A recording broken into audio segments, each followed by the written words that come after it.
thing, right? So neither team is really under too much pressure just from these ults coming in main. What's going to decide whether those ults actually get kills is who has control of the angles, right? Because if you push in with a sound barrier and you don't have an off angle, the enemy team can just run away for free, right? Even if you hit an EMP in front line, if you have no off angle, the enemy team is still going to be able to run away. Yeah. And then similarly, if you don't have that off angle and the enemy team is the one that has it, when they re-engage with their rally, with their trance, whatever they use, then even just that tiny little bit of damage that Sombra or that Tracer gets on your flank can be enough to make that re-engage work, right? So when we see teams that neither of them really have a good off angle, that's why we see these kind of super slow back and forths, right? So we can have a look here and see what else they actually use. I think they're going with Pulse first. This is a nice little engage by Outlaws, like having the Sombra on the flank here. That's good. If Dreamer wasn't dead, they probably could get a lot out of this. So a nice little dive for the Pulse Bomb. Unfortunately, we see it miss. But you see, we can see kind of Justice use their cooldowns, use their Pulse Bomb to go in for a push. Now we're seeing the rally come in to push them back. I think we see the... we see the EMP next? We see the EMP and the... Ah, okay, we see the EMP and the sound barrier, which is fine. Probably better not to pull them at exactly the same time. The hack onto Happy turns into a kill, which is good. And again, we can see the reason we get this kill isn't because of the EMP, it's because we've allowed, not so much Assassin, sorry, but we've allowed Decay to have control of this flank, right? So again, we're not looking at, when we're looking at what confirmed this kill from kind of a coaching perspective, analysis perspective, we're not thinking about the trays of ults in front line, we're looking at who's been allowed to control this flank, right? I'm just going to go back once and just see how Happy actually ends up in this position, because again, thinking about these two comps, think about the strength of these two comps, on paper, theoretically, Outlaws should be able to control these flanks, right? And it's kind of very sloppy for Happy to be in this position. He should understand that. He doesn't want to be kind of forcing in main with his team, right? Because again, the people that come in main, in this case, is mostly the D.Va for Outlaws team because they have the ball. The people coming in main are the ones that are pushing forward to kind of bait the ults, bait the engages, right?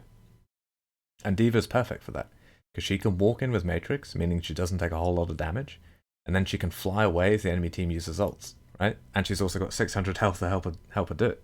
So she's a very, very good hero for that, right? Whereas Tracer's kind of the opposite. Yes, she can come in forward, recall back, blink back, fine.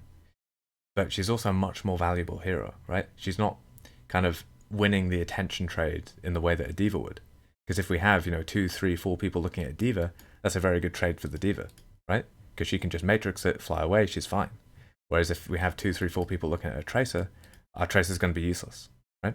So I don't really know why Happy's kind of pushing main here. It would have been better for him to be coming around on this angle, right? Because again, he doesn't necessarily need to win these types of duels. He will win them eventually because he has the range support, but these are the types of angles he needs to control, even if he doesn't know there's a player here, right? Yes, his team is walking around onto the monkey, but at this stage of the fight, the team shouldn't be expecting to get a kill here, right? Yes, they have this little off angle from the Sombra, but all they're really trying to do is retake a bit of control. They should be expecting to come out like this, try and get a hack. Whatever happens, they're expecting Justice to be forced into an engage, right? Because when they come around the corner like this, Justice kind of only really have two options. Yeah? Either Justice go for a push, try and push forward, try and kill these people pushing out onto them, or they jump back to point. In both of those situations, it's more valuable to have our Tracer on a flank than with the team. Yeah? Having the Tracer here isn't really going to change anything that Justice do. All it's going to do is make it more difficult for our Tracer to get value, right? Again, he could be with Dante, that would be fine. He could be on this angle on the right, that would be fine too. But because he's in main with his team, right, not only do we see him get EMP'd in a second, but he's also not in a position to contest this Tracer going for the pulse bomb, right? He's not even doing anything, he's not getting anything done in this position, right? Happy is doing absolutely nothing at all. So why is he here? Yeah. And again, because of this engage, we're very, very lucky that Decay misses this pulse bomb. But realistically, Decay should have been pulsed, he should have been killed, right?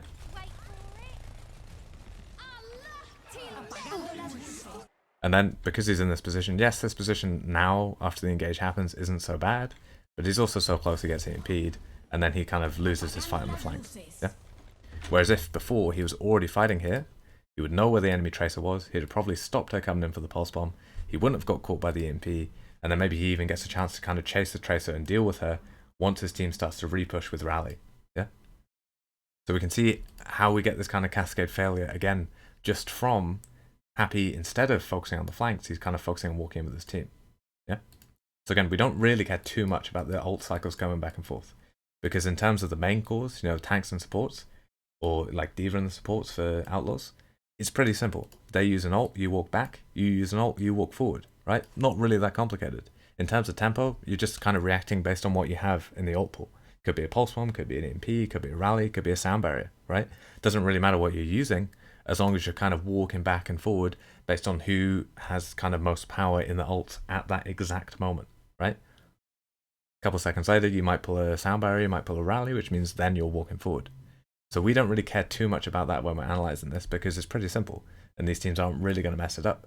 The important things for these teams is who controls the flanks. Yeah, the hack that Dante got on this flank was critical, right? Because it meant the D.Va wasn't able to follow in the whole way, right? The fact that Happy didn't flank and stuck with the team was also critical, because it meant this Tracer almost got the kill in the brig, and then he dies. Yeah. So those are the types of things we're looking for. Whether these kind of pushes back and forth go in either team's favor is decided by the flank control. Yeah. What do they do? They come in here. Again, this isn't really ideal. I don't know why they're not rotating together. Unless we have like a really bad call on the timing of these engage. But this type of first engage, like, Justice need to understand the only real thing they're trying to do with it is get their backline into a safer position, right? They need to muscle through. They need to also expect an engage to happen in this area, right? Yes, the D.Va's here, but why not? Why is our monkey not here too, right? We know the Zen's not on high ground. Like, we've seen him drop. We have the scout, you know, both from Tracer and Sombra, right? And again, it doesn't really matter even if there isn't. We want to kind of walk in with the monkey, with the matrix, use the bubble if there is this type of engage to help us survive it. And then, yes, if this ball slams, if this Tracer blinks in, if this Sombra down here comes in and fights, if we have a monkey bubble in the middle of it, these players are going to get forced out really, really quick. And then once they get forced out, we can just chase, right? So they got to expect to first engage as they come through. They got to stack up together. Yes, the Sombra can flank, that's fine. But they got to stack up together, force these rotates as a group, as 4 or maybe as 5 if the Tracer's nearby, right?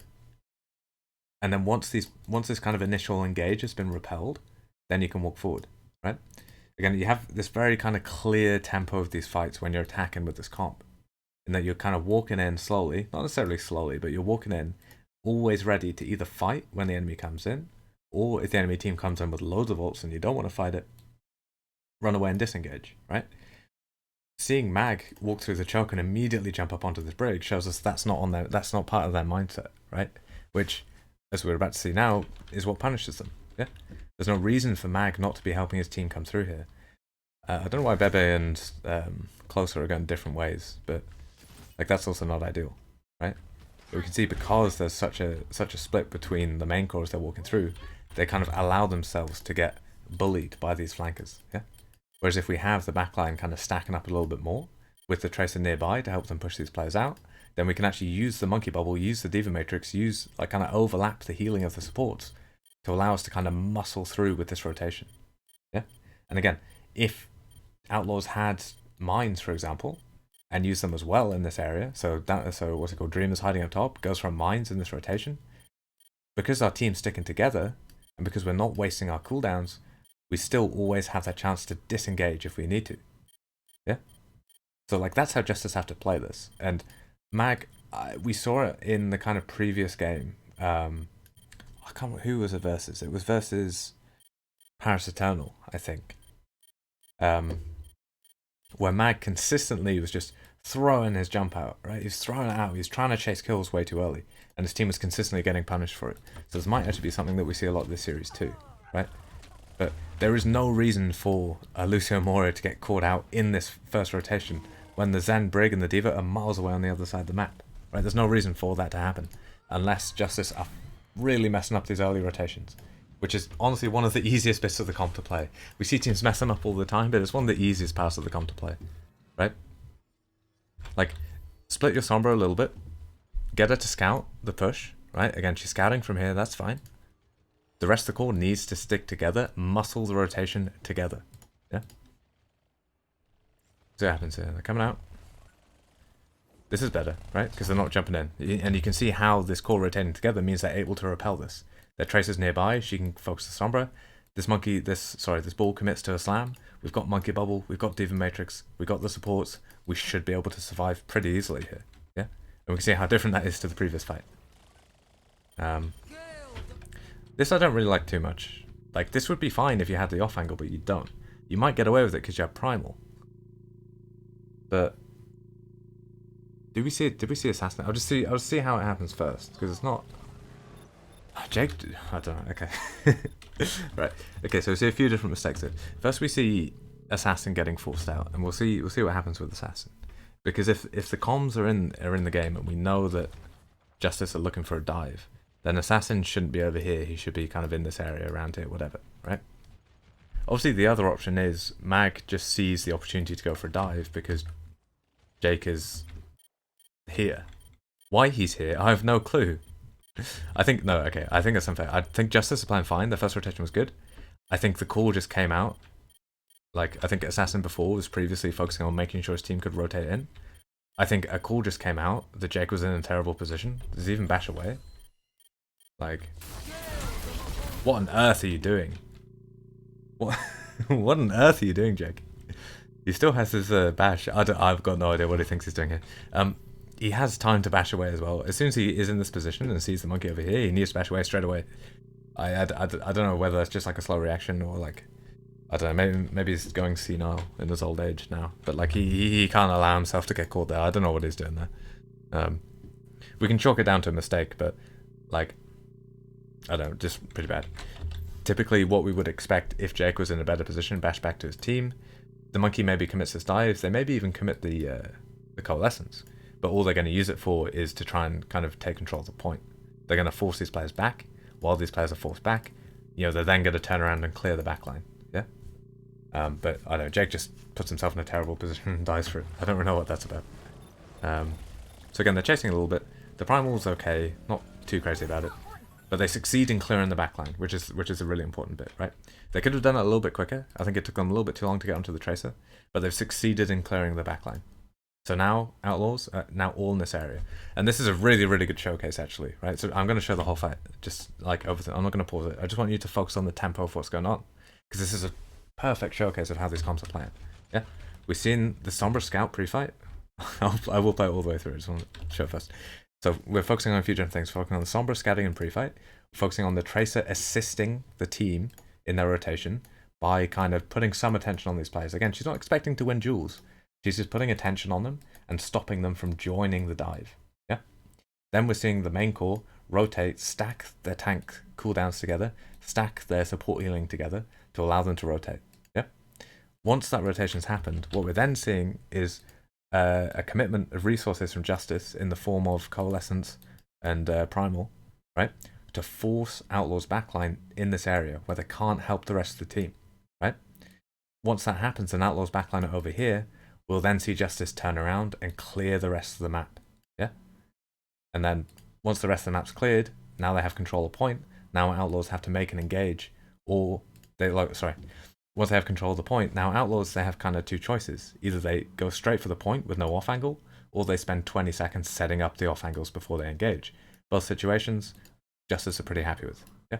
So I'll just play it through full speed so you can kind of get a feel for the tempo. Yeah. So we're seeing this first rotation. We're seeing the DPS assist the backline in their rotation by contesting. Then we're seeing Jake get caught in a terrible position, getting engaged on. At the same time, we're seeing Outlaw's backline get forced into a poor position. As soon as they're forced into that poor position, we immediately turn around, we clear Outlaw's flankers off point, which now means we have point, and the whole of Outlaws is stuck in this area, which means they are not in a position to play for a retake until they've already... they're not in a position to play for a retake until they commit 10-15 seconds, getting their players healed up, getting their players on the flank, right? So really, really good showcase here of how this Lucio Moira comp wants to play, right? Again, really, really good. This commitment, maybe a little bit too much, but it's alright. If they think they can get away with it, it's fine. We just got to make sure we're ready to disengage. Luckily we are, as long as we can get a diva out. Maybe it's a little bit too much. Not crazy about that. That type of thing's okay to go for if you have the ults that enable you to do it, but when you have no primal, no coalescence, no support ults, I wouldn't really go for that, right? Even if you win this fight, I just want to quickly look at like the cooldown usage, yeah? Because this type of play where you jump forward, I wish I could see the cooldowns every team has. Mostly we're looking at Mag, who's used his jump and his bubble.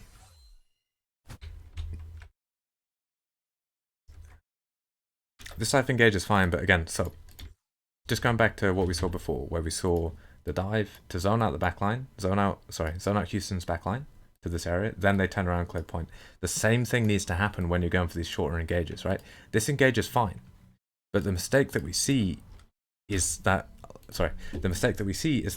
we get greedy on this Zen instead of clearing this angle, right? If we take this little dive and then we turn around and clear the angle, then we're very, very comfortable, because what it means is we can then walk back to point for free, or we can carry on engaging if we want to, but we can't do it while these players are hit. So how many resources do we see go onto the Zen? We probably see all of our Lucio shots go onto him. We see our Tracer go onto him. We see basically the whole team looking at him apart from our Diva. Yeah? And what this means is because we're not putting pressure on this flank, we don't get out in time, which I don't really know how, to be honest. Oh, our Diva flies back into the team, which doesn't really need to. But we can imagine if instead of getting too greedy and chasing the Zen, we immediately turned and cleared the flankers, then we have a much easier time getting back to point. I know the Sombra got the hack from this angle here, but the point still stands, right? Because if we had control of this flank here, our team could have got out quicker and our Diva wouldn't have felt the pressure to fly into the enemy team and push them back before going back to point. And it was that little maneuver that meant you got caught, right? So again, it's the same type of playstyle even when you're taking these little engages. You're forcing the backline into a position where they can't help the team, and then you're ruthlessly trying to take control of the flanks. Yeah, you can't get greedy and chase unless you have the ultimates that enable you to do it, or the off angle that enables you to do it. Because you have no off angle chasing the Zen, you can't go for it. Because you have no ults when you're chasing the Zen, you can't go for it.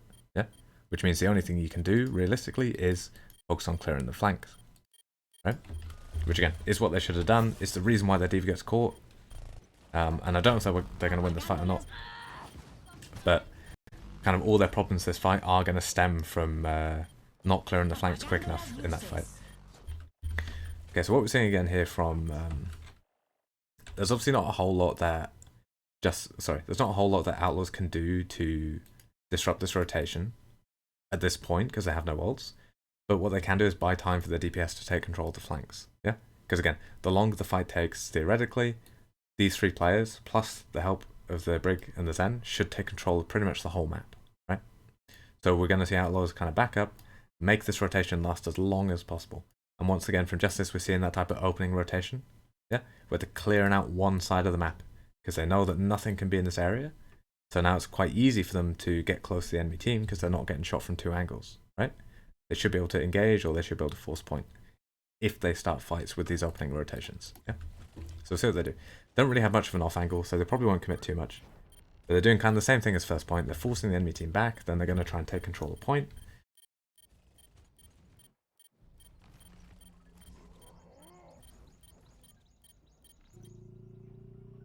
Okay, I'm a little bit worried about how much pressure they're putting on the Diva, but it looks okay. So again, we can see the same type of thing, right? Where the monkey, he's walking forward not just the monkey, but the front line's walking forward, zoning the enemy team out to these angles where their backline can't really control a whole lot, right? The Briggs, the Zen, they're stuck in these types of locations. Once they're stuck in these types of locations, the rest of the team has that kind of short window of time, 10 seconds or so, where they can clear these players on point, right? They weren't able to fully clear them, but now they caught the ball, they forced out the recall from the Tracer, they forced out the Sombra, so they're in a pretty good position, yeah? And again, that's the type of tempo of these fights that we see. We see the initial engage, where they're forcing that backline back, they're forcing the Briggs end to hide, then the rest of the team is immediately turning around and ruthlessly clearing the angles. I mostly want to see where they set up on the defense, because typically the way that this comp wants to play on the defense is they want to set up close to a choke. Let's assume it's this one. It probably won't be this one because it's not that great an example. But they want to set up close to a choke, and they want to set up with the backline, right? So backline's going to set up close to choke. DPS are going to kind of play wherever they want, right? Probably on the flanks. Who really cares, right? Sombra over here, Tracer over here. Let's say. What that's going to do is it's going to force the enemy team to take angles with their DPS, whatever, to try and deal with Justice when Justice are in this position in the yellow. Yeah. Again, they probably wouldn't take this position on this map, but this is just an example, right? As soon as Justice see Outlaws taking these types of positions, they see the Brig, the Zen setting up to kind of push them out with those positions, they'll immediately look for a speed boost engage in main. Yeah, ideally with off angles from their backline and whatever ult they have, in this case, Coalescence. Yeah, so they're kind of forcing, they're going to take a static brawl on the corner that's going to force Outlaws to take really wide flanks, really wide angles to deal with that position. And then once those players have already committed to taking those really wide flanks, those really wide angles, we're going to see a big speed boost in main, right? So that's kind of what we're expecting to see. I don't know whether they can really do it on this map. I'm just trying to think what the best position for it would be. You could do it here, but the problem with this one is that there's still a lot of space for the kind of Zen and the Brig to run away, even if you do an engage, like from this area. So we're going to have to see what they do. Again, they're going to kind of hold the coast. If they choose this one's probably a good one too. I don't really want to see them take this type of flank. It's okay. I don't know. Maybe it's the best option they have on this map. Please don't commit too hard on the Zen.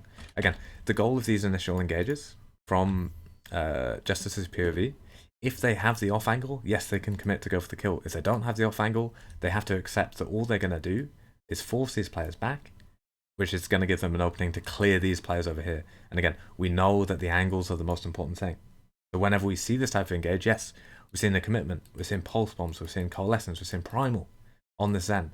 They need to understand that, yes, while the Zen is important, yes, we do want to zone them out, we want to force them into a bad position. It's these players on the flank are the ones that are going to win the fight. So we need to be ready to turn around and focus them. Yeah. If they lose this fight, it will be because they didn't turn around. Yeah.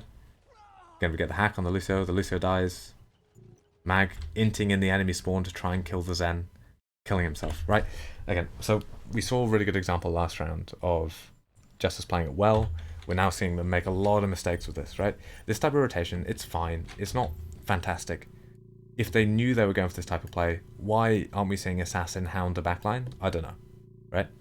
Like, we have no scout on the enemy backline because Assassin's just kind of following the enemy ball for some reason, right? If there was a call to go for this type of flank, we need an off angle, yeah? We can't have a Sombra over here. Once we actually do go for the engage, yes, okay, it's fine, we've gone for the engage, whatever. But then we need to accept that all we're going to do is kind of zone these players out because we don't have an off angle, right? We don't want to see Mag commit this hard. We probably don't even want to see him commit primal, right? Maybe he felt like he was going to die there. But he didn't need to take such a deep dive initially. Then once these players have been zoned out, we need to accept that that's all we're going to do. And now our attention now needs to be on this Tracer, it needs to be on this ball, it needs to be on this Sombra when she comes back, right? Mag cannot fully commit like this, and he does this all the time. And someone needs to tell him to stop, because like he did this in all of the Justice games I saw. I didn't realize it'd be such a big issue, but he doesn't need to be here. He doesn't need to be fighting like this. Yeah, he doesn't need to be trying to chase these kills, right? Justice's attention needs to be on the flank during these types of engages, because that's all that it's doing for them. They don't have the off angle. They can't commit to go for the kill. They need to focus on the flank once you force the enemy team back, right? Again, not tremendously complicated. But we see, what, 1 pick down, 2 picks down. Do we kill the Tracer? We do kill the Tracer, but now we're getting hounded, and we're going to lose this fight. Okay. They need to escape after this. Okay, that's fine. So we can see these types of opening engages, where we're engaging directly through main, they do work, right? They do work if we have the ults and the off angles that enable us to win, right? So like, we're not seeing this engage work. We're not thinking, oh, okay, because we're playing a dive comp, because we're playing Monkey, Lucio, you know, because we're playing, what's the hero? Tracer as well. You know, because we're playing that type of Monkey comp, yeah, we can just jump in. That's what Monkey does. No, right? That's not how it works. We can only do that if we have an off angle. We have the Tracer up here as well. And we have the ultimates that enable us to do it. Yeah. So again, like, that's the way that Justice is setting up solutions, with off angles, with ultimates. And the third thing is the proximity of the main core, these 4 heroes, to the target, to the enemy backline, right? If we don't have those things, if we don't have off angle, ultimates, and proximity to the enemy backline, we cannot take this dive. Yeah. So like those are the ingredients they need for this type of dive. And you're only really going to get those on these defensive fights, right?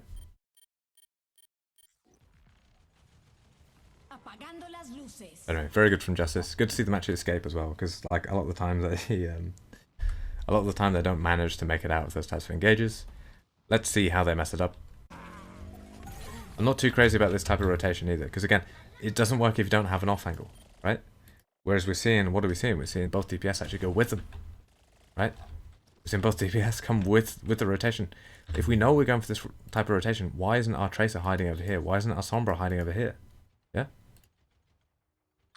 Like, why would we want to all come from the same angle in this type of engage?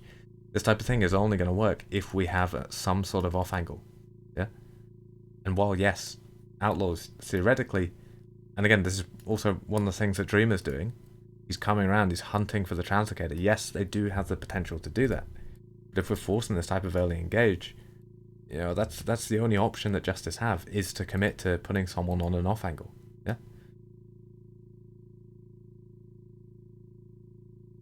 Again, I don't care what position they play, but they need someone there.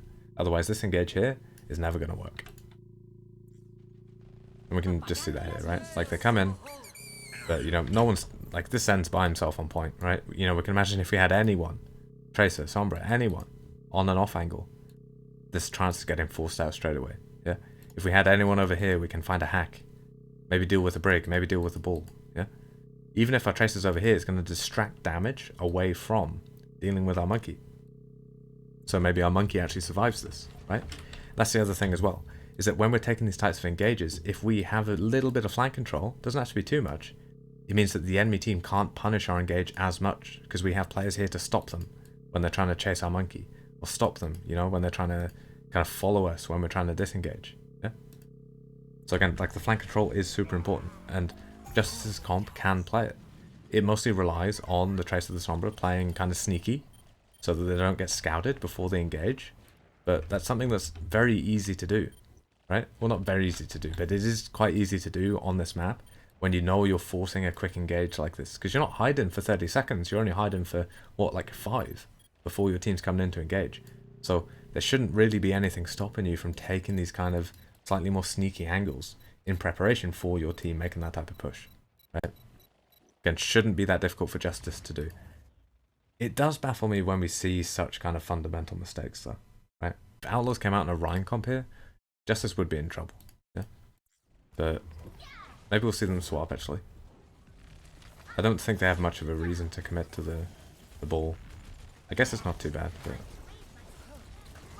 Justice have caught themselves in such a terrible position. They've done it again, where they overcommit once the backline have been forced back. Again, you can imagine, if we just watch in this area, we're looking at the positions that the Zen and the Brig are forced to go to. As soon as the Zen and the Brig are forced into like a threshold, like this one here, right? As soon as they're forced into a threshold, like this one here, down the stairs, we need all our attention to then go on clearing the flankers, yeah? So we'll see, like, if we watch what happens. So they get forced back, right? As soon as this happens, our attention needs to be on these flankers, right? I don't know why Assassin's over here trying to fight Ball and Thingy by himself. If he was on this angle here instead, he can stop this whole angle. He can stop this flank here, you know? If we had more attention from him in main, maybe, or the Tracer was split, then he can help here in the... Sorry, he can help clear in these players. So I don't really know what he's doing over there by himself. But the fact that these players aren't cleared fast enough is the reason why Justice lose in this situation, yeah? It's nice to see Jake kind of walking along the corner and keeping presence, that's good. But we shouldn't see Assassin get forced out here. We shouldn't have this Tracer allowed to take this angle, yeah? We need to stop her. We need to stop her, right? It's not really that difficult to stop her. We just need to make sure we're putting our attention in the right place, yeah? And we stay here way too long too, when I don't know if we have the chances to get out. Like, we have Fade, we have Amp, we have Boosters, we have Jump, right? So we should be able to get out. As soon as we see these players at these angles, where, you know, what have they got? They have the Zen over here, Tracer's over here, Ball thingy is over here, right? We should have a chance to just jump out. And the comp is able to do that. And we need someone in the comms ready to call that, right? Instead, they just kind of stay here and die. Yeah? Again, this comp is like... It's a very fun comp if you know how to play it, if you know how to comment. But I don't know, clearly they hold Outlaws for so long. The other really big question for me is why aren't Outlaws swapping to a rein comp, right? Because we know the things that the Lucio Moira comp needs is they need to be able to take the static rule on the corner with the monkey. If we pick a rein comp, you know, Tracer, Reaper maybe, doesn't really matter what you play, but if we have like a Bap Lucio come around the corner, we can force that monkey out so quickly and then just chase them with the speed boost. It's a very, very strong counter to Lucio Moira comps on a lot of maps, which is the reason why we didn't see much Lucio Moira towards the end of the playoffs. Why would you come into this fight and not swap? Right? Again, I don't care if Jake can't play Lucio. It's not that difficult to speed boost a team in after you forced a monkey out, right? Why we're seeing them struggle to go for that, I don't know. It's a nice early engage in the enemy spawn. Again, the reason why we see teams go for the early engage is those three things we talked about last map, right? We have the proximity, yeah, to the enemy backline. We have the off angle from the Sombra, and we have the ultimate that allows us to do it, yeah? And when we have all those three things, yes, we can go for that type of engage. If we don't have those three things, then our engage is kind of doomed to fail, and all we can get from it is forcing the enemy team to go back, and then turning around and focusing on the flanks. It's kind of a big question. So I'm going to go back a little bit and have a look and see what Dante's actually doing. Because Outlaws are in a very awkward position, where like they don't really have any control. Like from this position, they don't really have a whole lot of control. And they are going to have to touch point at some point. See what Dante does here. Dante just... Oof. Does he have his... He doesn't even have his... he doesn't even have his shift when he jumps down. I don't know what he's doing here. But he can't be jumping down here when he doesn't have cooldowns. I don't know if this is just a mistake. He doesn't know his shift cooldown. But he can't afford to do this. Like, if someone's going to do this, it's going to be the D.Va, right? Or it's going to be the monkey. He can't do this. He can't do this. We're so happy to give them 60%, 70% on the first fight, right? Because it's very, very difficult for us to win a fight unless we have the ultimates. Typically, we're going to kind of give them that time until we get the nano. Once we have the nano, we can then use the nano to get our other ults up and running. Yeah? So like we don't need to force plays this early. We don't need to try and protect ticks. I don't know what he's doing here, right? Again, the ideal thing that happens is Outlaws are calming. They're actually talking to each other. And they're working out a good timing, right? And the good timing is probably going to come from Happy. Happy's on this angle. He's healed up, pretty much. And he's calling when the enemy backline go to point. As soon as the enemy backline go to point, we're seeing Dreamer kind of drop down onto them. We're maybe seeing the Ana kind of peek as well, although it's a little bit scary because you know that the enemy monkey can come up for you at any time. But we're seeing the monkey drop down. We're seeing Dreamer hit the flank. Then we're seeing kind of Dante also commit his cooldowns to do something, right? Probably going to shoot them at the same time monkey drops down, the same time Sombra shooting them, right? Again, I don't really care much about the specifics of the play as long as it happens at the same time. You can't afford just to drop your echo to point, 3 or 4 seconds before anyone else does anything. It's a very, very simple thing to match timings here, Outlaws are in an awkward position though. Like they are in an awkward position like before Dante dies. But typically this is the type of thing we're looking for, right? Where through that process, Sombra's shooting them, monkey drops, then maybe jumps back up once he starts getting pressure. We're then going to see Justice try and commit up top, right? Because they can't allow Outlaws to just kind of flank, do whatever they want. So we are going to see Justice respond to them by TPing the Reaper up, jumping the monkey up, that type of thing, right? We are going to see that. What Outlaws have to do is they have to try and bait Justice into doing that. And again, the best way to bait them into doing that is to come around on the flank yourself with the Sombra, with the Echo, with the monkey, maybe even dropping on point. Once you've baited Justice to jump up top in response to that, then you kind of, pull your ranks together in the backline. The Brig, the Ana, the D.Va, they're going to try and repel this engage with the Reaper, with the monkey. And we see they've kind of already done that. Yeah, we saw the nade on the Reaper. The monkey's been booped off, right? And then once those players have been pushed back, then we know they don't have any cooldowns. We know they don't have any cooldowns, which enables our Ana to kind of walk up to the edge of the high ground and start actually shooting on point, right? So I know that's a little bit complicated, but that's the type of tempo that we're looking for. We're looking for Justice touching point. We're looking for Outlaws to respond to that by taking angles, right? Taking angles, maybe the monkey drops on the back line, Sombra shooting from this angle. Justice are going to respond to that by taking a dive up top, right? Or they could, try and clear out the Sombra, but they're going to do something, right? Probably it's going to be diving up top with a Reaper TP, right? Once we see that, then we're going to see backline, pull together, push out these divers, As soon as those divers are pushed out, then we're going to see outlaws try and chase the advantage, yeah? We're going to see the rest of the team commit. Now, we didn't even get to see that happen because before we got a chance to see this happen, Dante peeks around the corner, gets killed, yeah? But we can see, even with Dante dead, we are still kind of seeing it happen, right? Because Dante peeked, Justice responded to that by jumping up top and getting the kill. Now we should see them forced off, and now we're going to see outlaws try and chase, yeah? So we can see it is kind of still happening even though Dante feeds, right? And again, Anna is not in a position to peek the edge and help her team until some enemy cooldowns have been forced, right? Because if she peeks up there straight away, as soon as the enemy touch point, Reaper's going to TP, Echo's going to fly, Monkey's going to jump, she's going to die, right?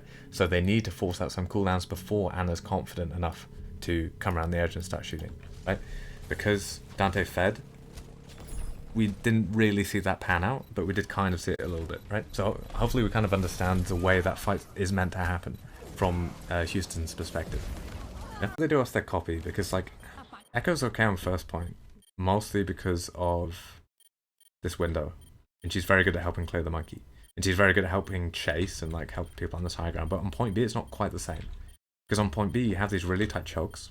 So we've got this one here, we've got this one on the right. We kind of have these 3 lanes we can come in, and during that time when we're trying to come in is when we're expecting enemy engages to happen, right? So we're going to get ulted kind of just after these yellow areas, right?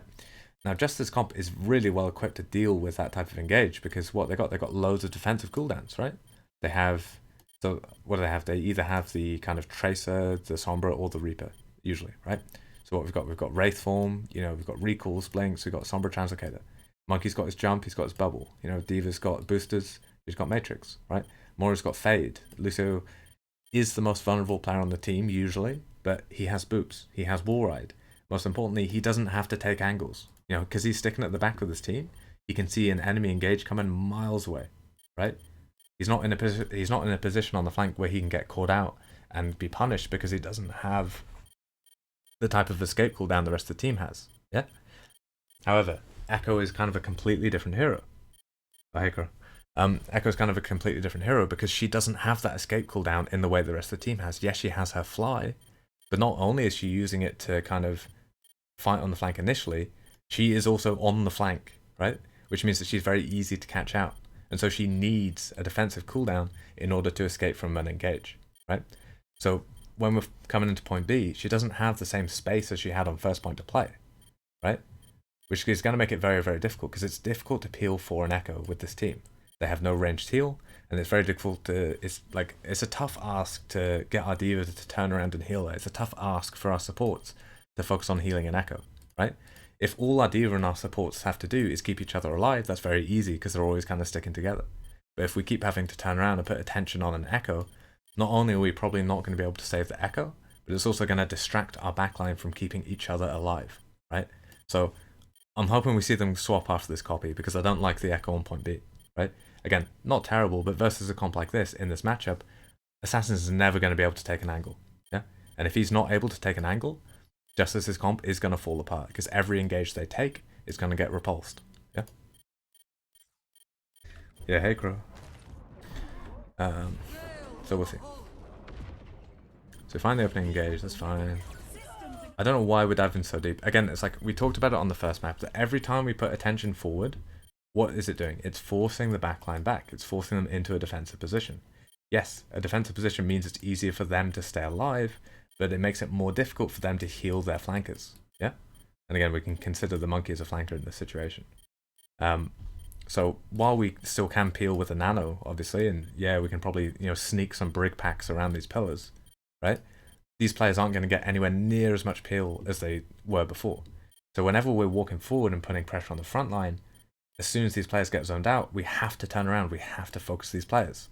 Otherwise, they're just going to farm us in rotation, which is exactly what's happened, right? We saw, I think it was Paris, making really, really bad mistakes with this. Why are we then seeing a commitment of SOMBRA and chasing this brig? The brig isn't winning the fight. This is so critical to understand. The brig is doing absolutely nothing. She doesn't win fights because she doesn't do enough damage, right? The only situation a brig does damage in is when she's walking in with the team after the team started a big engage. This is not that situation, so why do we care about the brig, right? This isn't a pre-fight pick where we're sniping someone across the map or going in with a pulse bomb. We don't care about the brig. We definitely don't care about the brig enough to commit 3 players, a fucking sound barrier, and probably a Reaper onto her. We don't care about the Ana either. The only players we care about are these players holding the flanks. We've killed one of them with a monkey. Why are we not killing the other 2? Yeah? This isn't a complicated thing to understand, but we still see teams mess it up every single time, right? Even if they get these kills, it's still a misplay. Yeah? Because these are the players that are going to carry the fight. These are the players that need to be cleared. When you're playing this type of comp, what is it doing? It's trading resources, monkey jump, speed boost, you know, bubble, matrix, even ultimates like primal, like Cole. It's trading those resources to force the enemy team into a very kind of safe position, but a position with very poor LOS, right? We can't chase them because we've just used all our cooldowns to do it. We've just used all our cooldowns to force the enemy team to hide. But what we can do is use that space we've created to clear these players that don't have healing, that don't have support.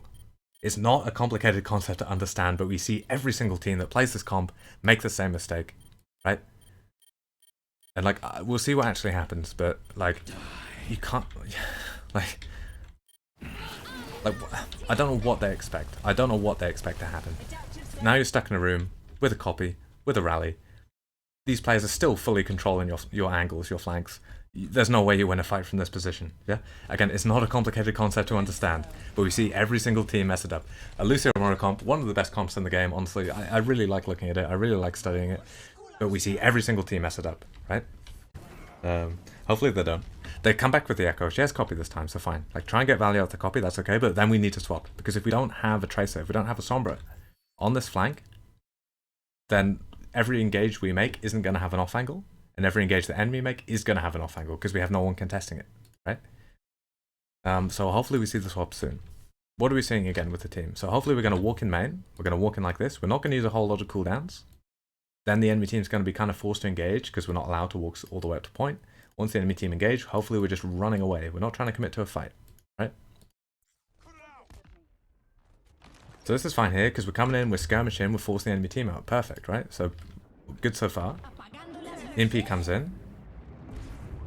We almost managed to get out. Again, it's like we're not. I don't know why we're opening with a Diva Bomb like that. The best way to use Diva Bomb in this comp isn't to start an engage, it's to chase an advantage after we have an engage, right? So if we start an engage here, and we had a little fight, enemy team goes back to point, then we push up, and then we use the Diva Bomb from like this position, then it's really good, right? But we don't want to just engage with main like it. It's not ideal. Just because we, as the attacking team, we aren't going to have the angles to follow up on it, right? There are a lot of ults in the game that require good angles to get value.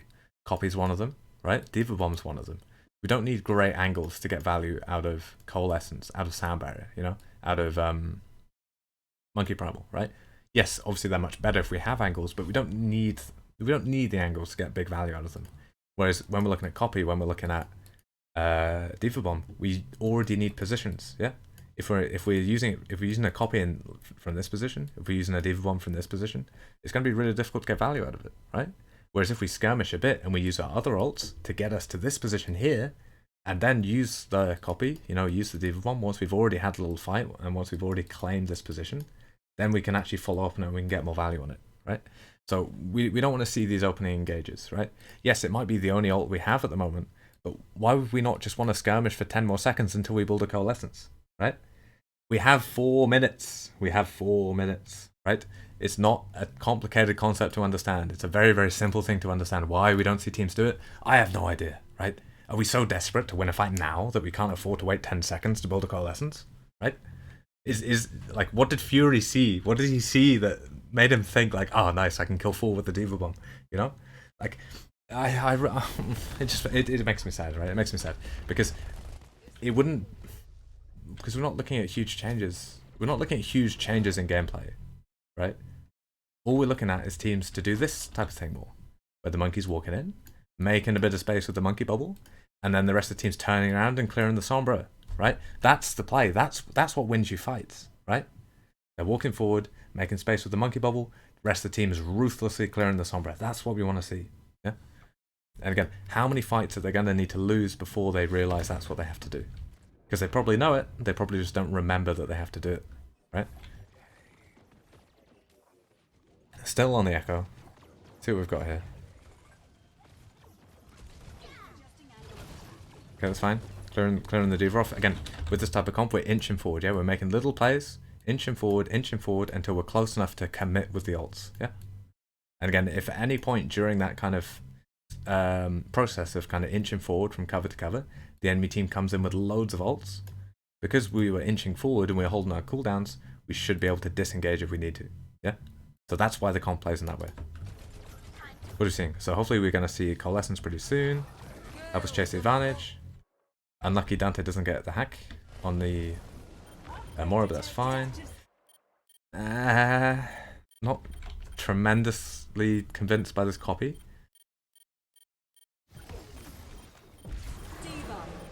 Okay, I really hate the copy. Let's just go back and talk about that quick. I hate engaging copies. I hate teams that engage with copy. You can't engage with copy. And teams that copy Diva at the start of the fight. It seems like, for some reason, like when Echo first came out, there's this idea that Diva was like the best copy in the game, because apparently like Diva's a really good hero or something, right? Yes, Diva's a good hero, but Echo's better, right? Echo, why would you want two Divas? Why would you want two of them when you could have an Echo, right? Like, we fly in, right? That's okay. That's fair enough if we think we're getting chased by the enemy Echo, actually. That's the only reason that's acceptable. Right? I didn't see that he actually came down here first. But you see, he comes down here, fights the Echo, Echo gets nanoed, he flies away and goes to the copy. If he was running away from the enemy Echo, that's fine, right? But if he went into the fight with the intention of diving in with copy, it's terrible, right? Because again, what do we know? We're not trying to dive on the backline. Our monkey's doing more than enough to the enemy backline without the help of the rest of the team. Because what's he done? He's jumped in, he's dropped his bubble, enemy Ana, enemy Brig are zoned out. He could even primal to zone them out even further, right? He's got the Diva here as well. You know, Monkey's handling this situation fine. He's having a nice little 3v1 trade, where 3 people are putting their attention on him, and all we're wasting is a Monkey.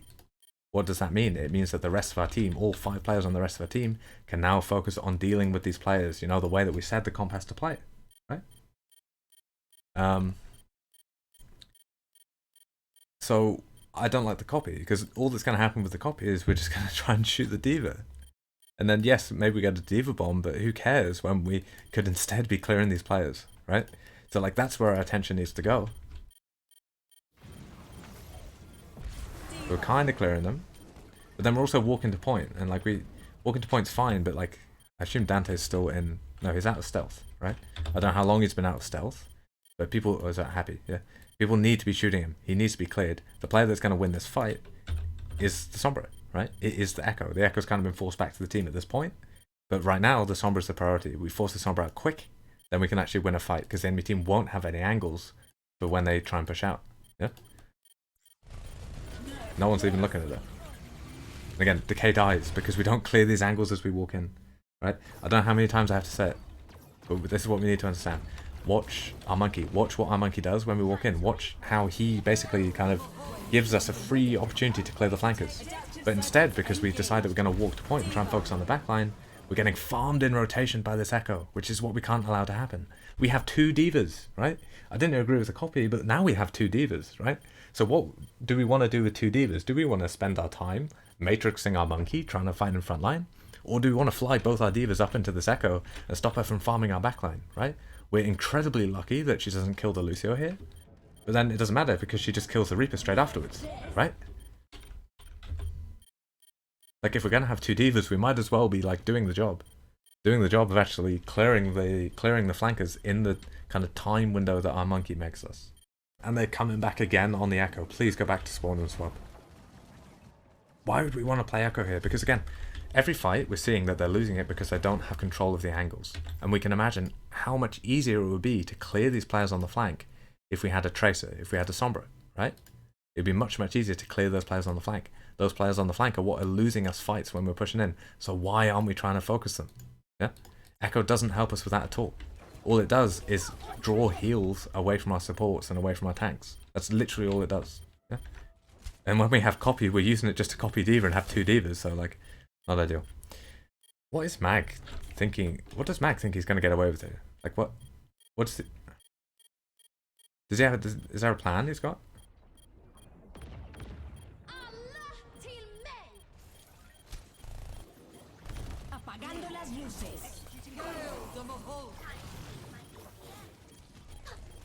Right. Right. Okay. One last time. Why are they losing these fights? Look at how the angle control means they lose the fights.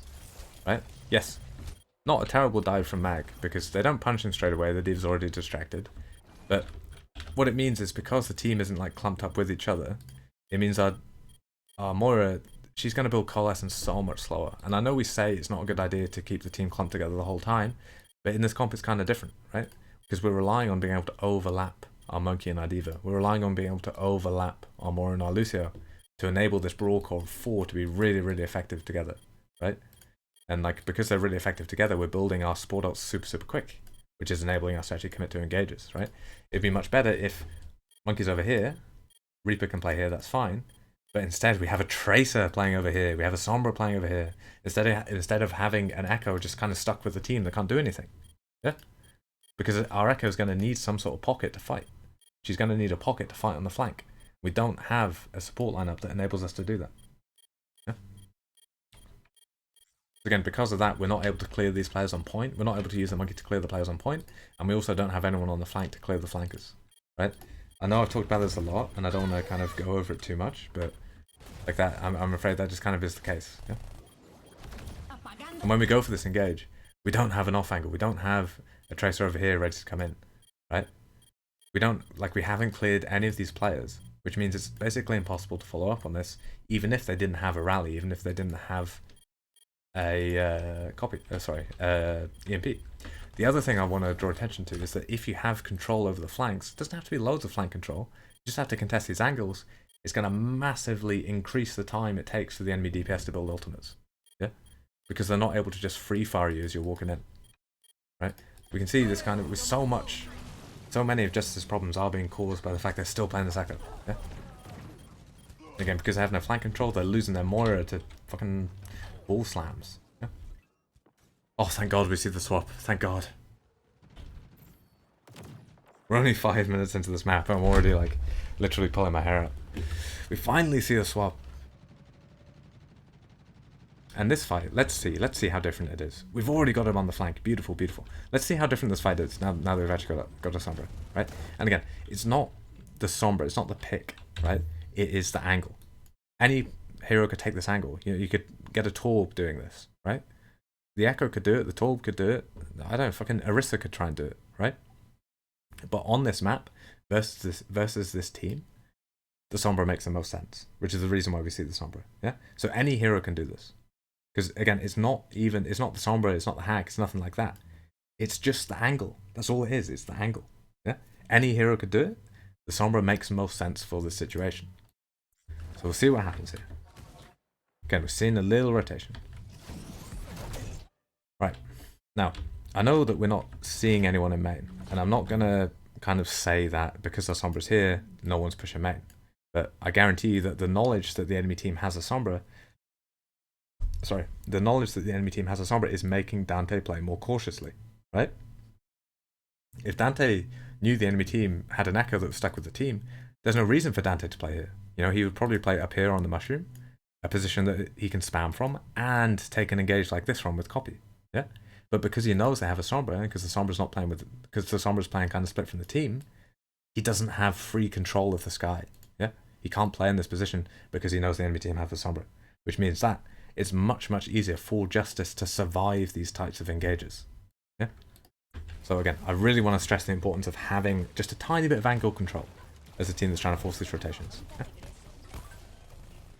The Sombra also does a lot of threat when she's with the team too. So this is a nice little dive here. They do a good job here, kind of diving and splitting off the Echo. Beautiful. Okay. I know it's kind of a little different situation because we saw the copy, but what did we see? We saw the Monkey come in.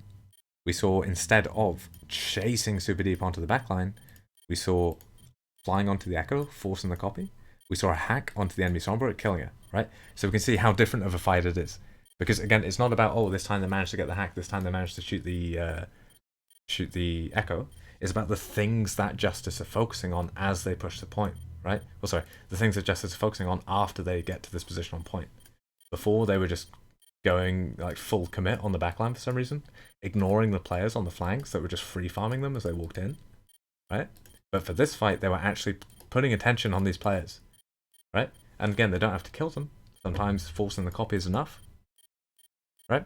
This time we do get the kills, yeah? Or we get the kill on the Sombra, yeah?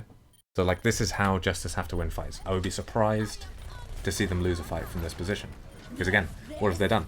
They've traded those opening tank cooldowns to take control of the point. Sorry, or they traded those opening tank cooldowns to take control of this area, forcing the enemy backline back. And then they've used that control, not to, you know, stage a position and push forward, but to clear the rest of the map until the enemy team literally have nothing left. They're stuck up here, right? And I know we've said it loads of times. I know we've said it so many times, but that's how they've got to play. Yeah? So I'd be surprised to see them lose a fight from this perspective. From this. Beautiful, beautiful. Okay, I'm going to go through and we're just going to watch it full speed. I'm going to pause it at an important bit. Right? So while we're watching this, I want to think about how they're taking control of the flanks, and I also want to think about how the angle control they have enables them to safely set up for an enemy re-engage. Yeah? So what do? We go in slowly, we catch the first enemy engage, we repel them, really good. Then we walk forward, take point. But when we take point, we're not running on the back line, we're pushing the echo in the bottom right. You know, we're finding a hack on the enemy Sombra and killing it. Yeah? Right? So instead of pushing on the back line, we're clearing the flanks. Now, what do we see after that? We see the enemy team try and come out of spawn, right? I'm mostly thinking about just after here, mostly thinking about now, right? Where the enemy team are trying to come out of spawn. We saw the D.Va try and come out already. She kind of did it at a bad time, same as the bull. They were dealt with. Now I want us to think about the reason why our monkey's able to survive. I really hope he does survive. I hope I haven't said this too early. But like, I want to think about the reason why a monkey survives, right? It's not because we're playing a comp that enables him to survive. That does play a big part. But it's mostly because we were able to take control of the angles during the time period that he earned for us, right? The time period he earned for us while he was primaling towards the enemy team, we used it to clear the Sombra, clear the echo. And now what it means is when the enemy team push onto him, try and get out of this corridor, we have full control of the flanks, which makes it much easier for us to peel for him. Yeah, I know we have the sound barrier, but the fact is he wasn't really going to die anyway. Yeah, just because we had that initial control. Right? So very, very important. Very, very important to be clearing the flanks. Yeah? And again, we can still see we're still focusing on clearing these flanks. So someone must have said something in Justice, and I'm really glad they did. Because this was like really getting to me. How many fights they were just kind of messing up. Right? And we can see, we don't have to kill them. Sometimes we don't even have to kill them. But just forcing them out, now that Dante is no longer free firing from this position, and he's forced all the way back here, that is enough. Yeah? And this is actually a position where we can get away with the push into the enemy spawn. Hopefully we do that and then we come back to point. Again, we've done it again, so really nice to see Justice doing that playstyle. They're committing with resources, forcing the enemy backline back, and then during that time that it's going to take for the enemy backline to kind of turn around and slowly make their way back to point, we're then aggressively clearing point, we're aggressively clearing the flanks. Yeah? So I know I've said it so many times, but yeah, I know I've said it so many times, but that's what we're looking for, and we see them win the fight because of it. And again, the other thing as well is, yes, they had a lot of ults, and they won through ult usage, right? The ults did enable them to win, but the most important thing is that playstyle that we're talking about, they're walking in, focusing backline, whatever, blah, blah, blah, that playstyle means they're building their ults very, very fast and very, very safely, yeah? Which means that they can then use those ults to win the fight, right? So, yes, the ults did enable them to help the monkey, the EMP did enable them to get the kills, right? But the reason they were in a position to even build those ults in the first place and be able to follow up on the usage of those ults is because they were playing in that playstyle that we keep talking about. Yeah? That was an okay engage. I wonder why that one failed. I didn't really fail, but let's have a look at the timing of this and see if they could have done anything differently. Whoa. So D.Va's there contesting point. D.Va's on right. Engage yourself is alright. I feel like Happy should have been able to get that kill. I don't like going on player PVs, but I feel like he should have just been able to clip the Batiste there, no? Was he not like... What was stopping him just killing the BAP? This was like a really nice engage. Oh, he wasted his mag on the D.Va. Why? What on earth are you doing? What? What's stopping? What's stopping you just from shooting him? What? I don't know what's stopping him from just shooting him there. Maybe he's afraid of the Kree or something. But like, I feel like you don't even want to waste your mag on the diva. That like you know you're. This is really odd. Okay, let's talk about this quick because I feel like it's quite useful. You know, as the tracer engaging here, that like your bull's going for a slam, and you know that like to win a type of engage like this, you need to get some sort of value during this like first couple seconds. Like you plan to one shot someone, right? Even if you don't get the one shot, if you go for the one shot, it's going to force out what? Lamp. It's going to break Rein shield. It's going to force out Mei cooldowns, Kree cooldowns, Diva Matrix, right? So you have to commit everything and trying to kill one target. This tracer should know that the target is going to be the Kree or it's going to be the Bat for the most part, right? Like I don't think Happy can actually see the Batiste just yet. But like, why are we trying to shoot a Diva here when we know this engage is coming in? Right? Like, I know it seems like a really finicky thing to kind of pick him up on, but we know this engage is coming. We should even have had the call, you know? Crimzo being able to kind of like sneak this Discord onto the Batiste is huge. He should be screaming it at the top of his lungs, right? And then the whole of Outlaws is going to know when they go in that all damage is going to go onto this Batiste. But Happy just kind of like, I don't know, he uses like a whole mag on the Diva, then he's reloading, and there's nothing stopping him from just like dropping to his left and shooting the Bat. But then instead of using this mag here, he's got it here, right? Instead of just shooting the Batiste, he immediately blinks and go for this like 180 melee. And it's like, yeah, okay, you might be a little bit scared of this Kree, but I feel like it really messes that one up, you know? Saving your mag there goes way more value. Yeah, 100%. And he should know the engage is coming in. Like, that's the point I want to make. Like, I don't want to like say like, oh, he should have shot this target at this time. That would have been better. It's that he knew that was going to be the case before he engaged, right? He knew that his ball was going in for a slam. So why isn't he holding a mag for the slam target, right? So again, it's not about like, oh, saying like, oh, with all the information we have from replay, this is what he should have done. It's saying that he had all the information he needed to know that there was going to be a target he could have clipped, right? And like, to miss such a great opportunity where you managed to sneak a Discord onto a Batiste at the start of a fight and hit the pile driver on him, that doesn't happen a whole lot, right? So Happy's got to be ready for it. Yeah? So really, really odd. And then he goes, I don't know, I just don't like it, right? So then the question is really not whether Justice are going to kind of get in this position where they lose control of the flank and they're kind of stuck on a ball. We're not quite there yet, but like that's kind of what it's heading towards. So the question comes for them, what do they do once it gets to that position? How do they retake control? How do they make a disruptive tempo play to deal with the fact they are slowly going to lose control of the map? Yeah? And we see this in a couple ways. We see the commitment from Decay. We see the commitment from Decay with this ult to get the kill. Pretty lucky he actually gets that, but the commitment is the thing we care about, right? So really, really good commitment from him.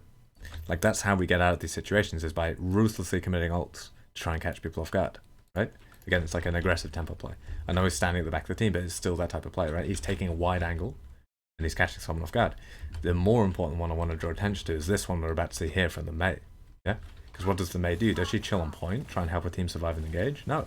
She walls herself up on the flank, goes with the Zen with a... And goes for the Zen with a... what's it called?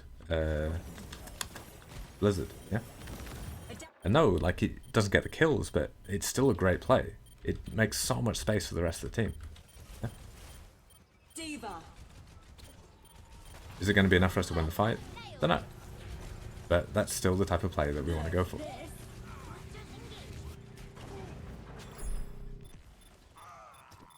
It is very difficult to hold first point for too long. I don't want to go over that too much, though. I don't want to go over that too much because I'm getting like a little bit... I'm getting a little bit tired. And I've got to go and grab someone from work in a minute. We'll look and see how they kind of close this one out.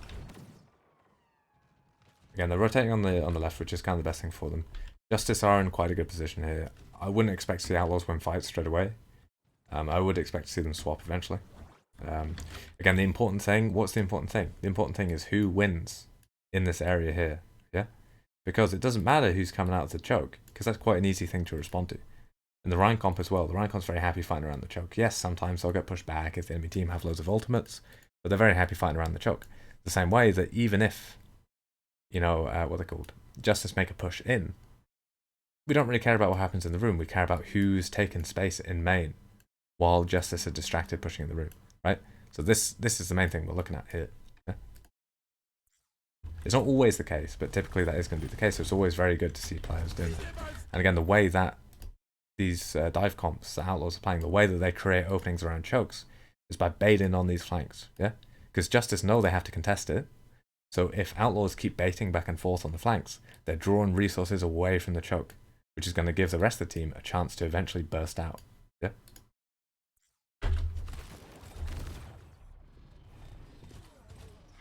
Very nice, very nice. So again, we're looking for those types of tempo plays, yeah? Kind of unlucky Crimson gets caught by it, but that's the type of play that we're looking for. We're looking for the rest of the team, the flankers, in Assassin and Fury, are contesting the enemy flankers. Yes, they might not be able to win the control of the flank, just because the enemy team is kind of playing the better dive comp, better at flank control. But they will be able to delay those flanks long enough to give the rest of the team a chance to make some sort of aggressive play. Yeah. And again, if the Rein comp's in that type of position where they have Rein comp in a strong position, they have the core with Rein in a strong position, and then they have some flank control, then they're very happy, right? Not just because they're not getting dived from multiple angles, but because it's also a position that they build their ultimates faster than the enemy team in. Yeah, and that's the other thing as well. It's like we'll always talk about who has the advantage, the passive advantage in terms of ultimates. Because if the Rein comp's in that position, but they have controlled the flank, and they have this control here, it means they're taking acceptable amounts of damage, right? They're not taking too much damage for the supports to heal. You know, supports can heal that type of damage that they take from this position, where it's all coming from this direction. They can take that type of damage very easily. They can heal it very easily, which means that all Justice really see it as is a bit of support charge.